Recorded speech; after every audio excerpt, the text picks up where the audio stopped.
Hi everyone. In this video, we are going to discuss about the media units of the government of India.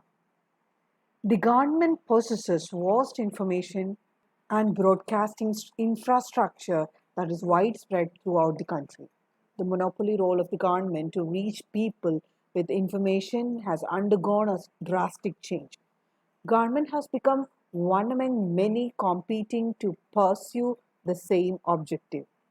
The government's role in making information available to people in strategic and inaccessible areas of the country should continue to remain paramount.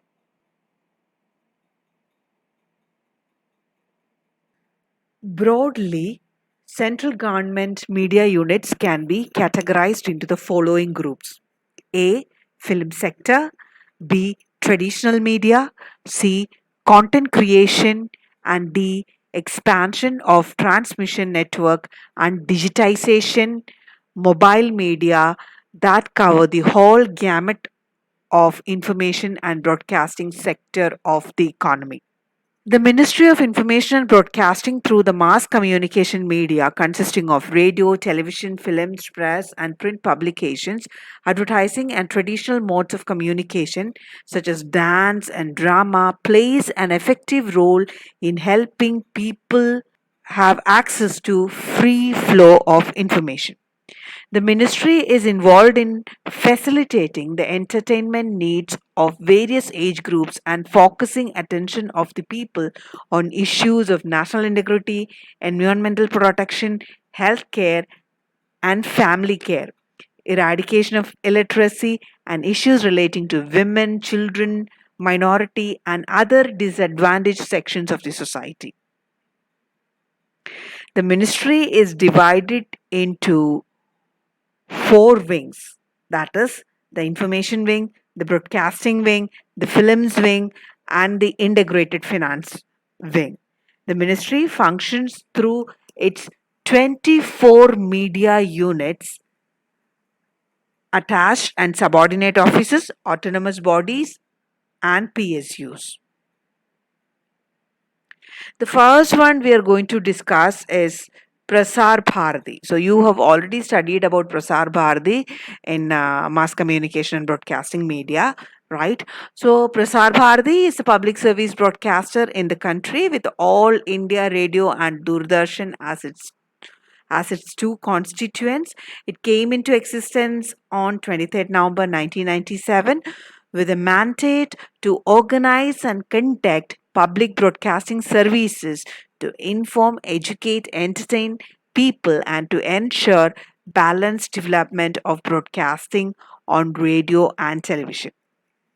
So we have already discussed the major objectives of Prasar Bharati. I don't have to explain it again, right? And Prasar Bharati is headquartered in Delhi. The corporation is governed by the Prasar Bharati board, which comprises of a chairman, executive member, a member. You know the structure of Prasar Bharati, okay? And the um, next media unit is All India Radio, which comes under Prasar Bharati.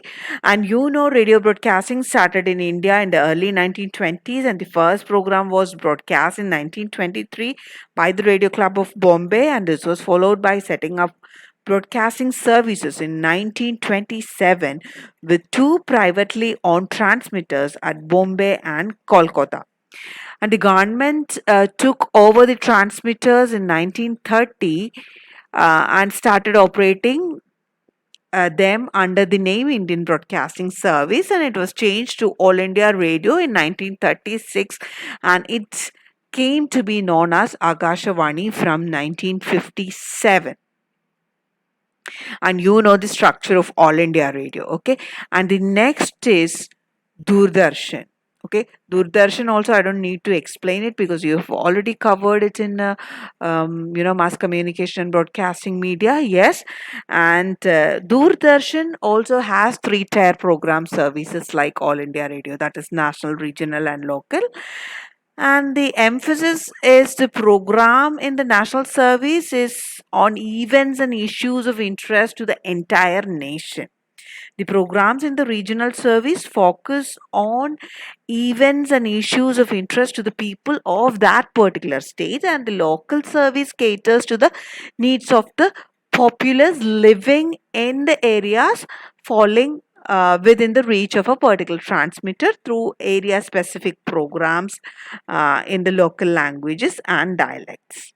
Okay. And next one is press and print media registrar of newspapers for India. And this one, actually, we have studied it in the fourth semester, third and fourth semester, the registrar of newspapers for India. Okay.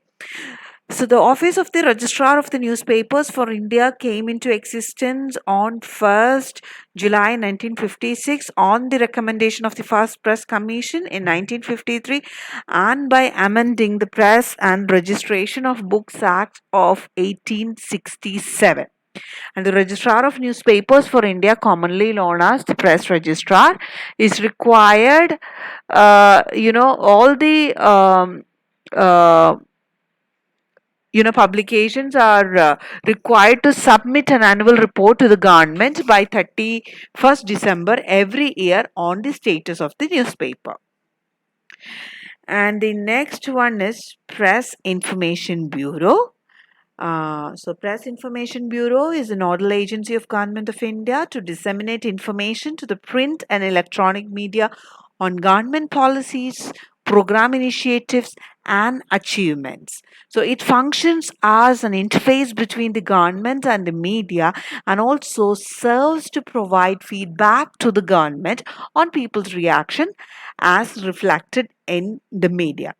And you know that PIB disseminates information through different modes of communication like press releases, press notes, features, articles, backgrounders, press briefing, press conferences, interviews, photographs, and press tours.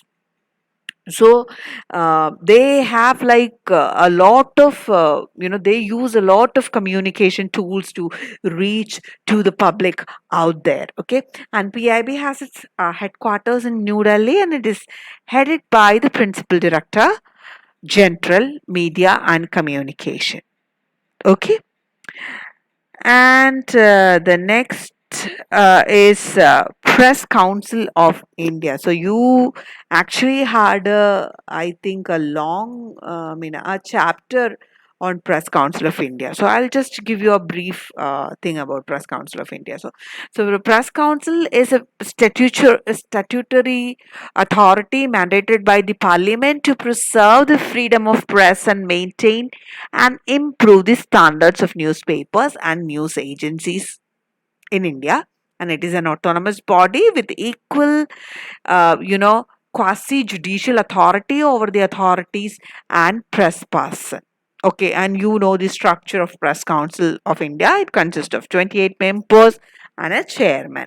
Okay, and the next media unit is research reference and training division, and I don't think you are very familiar with this particular media unit of government of India, and it was set up in 1945. The research reference and training division functions as an information serving agency for the Ministry of Information and Broadcasting and its media units and their field offices. Okay, it serves as an information bank as well as an information feeder service to the media units to help their programming and publicity campaigns. Okay, it also studies trends in mass communication media and maintains a reference and documentation service on mass communication, and the division provides background references and research material and other facilities for the use of the ministry and its media units and others engaged in um, mass communication. And next is the photo division. Photo division, I couldn't find any sorry, Photo division. I couldn't find any logo of the photo division. Okay. So photo division again, um, uh, an independent media unit meant for the visual support for the varied activities of the government of India. It is okay, and it's a subordinative office of the Ministry of Information Broadcasting, and the biggest production unit of its, um, because it's especially it is the king of the country in the field of photography. Okay, and the division is responsible for visual documentation and preparing photographs, both black and white and color. Like earlier, it was in black and white, now in color, and they like. And the major function of the photo division is to document photographically the growth, development, and the political, economical, and social changes in the country, and to provide visuals to the media units of the Ministry of Information and Broadcasting. Okay, and the next one is publications divisions. Okay, the publication division is a repository of books and journals highlighting subjects of national importance and India's rich cultural heritage. It is publishing books in English and Hindi as well as in all major Indian languages at affordable prices. And the subject range from art, history, culture, biographies of eminent persons, land and people, flora and fauna, children's literature, science and technology, and Gandhian literature, to works of reference like India. That is like our referral annual. Okay, and it was set up in 1941. The division has published nearly 8,000 titles so far in English, Hindi, and other regional languages. Okay, and it's also headquartered in Delhi, and they have divisional offices in New Delhi, Mumbai, Chennai, and all. Okay, in different cities. And next division is the films division. Okay, this one is familiar to you, I think. Okay, the films division was constituted in January 1948 by rechristening the Information Films of India and the Indian New. Uh, and so it was like like they renamed the Information Films of India, and it became the Films division. Okay. Since 1949, Films Division has been releasing a documentary or a news based or an animation film every single Friday for the theaters spread across the country in 15 national languages. Also, over the decades, the division has virtually recorded the country's entire post independence history, and it is headquartered in Mumbai. Okay, and it has I think I already mentioned in the class that this film division is equipped with all facilities of production studios, recording theaters, editing rooms, animation unit, cameras, video setup, preview theaters, mm, and dubbing of films in 15 Indian languages is also done in-house. Okay, and the division produces documentaries, short films, animation films, news magazines, um, and a lot of products, films products like that. Okay, and the next one is CBFC, Central Board of Film Certification, and that you have to study in mass communication also. Especially under the cinema category, and the Central Board of Film Certification set up under the Cinematograph Act of 1952, and it certifies film for publication in India. So that is the basic thing, and you have this different film certification like A, U, UA, and S. uh, So that is about Central Board of Film Certification. Okay. Next is National Film Development Corporation Limited.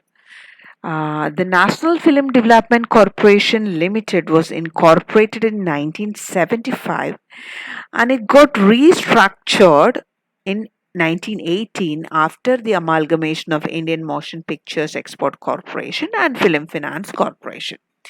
And the primary objective of NFDC is to foster excellence in cinema and to develop state of the art technology in audiovisual and related field. And the main activities include financing and producing of films with creative and artistic excellence, especially on the socially relevant themes. And NFTC arranges, distribution and dissemination of films through various channels. So these are the some of the important um, media units of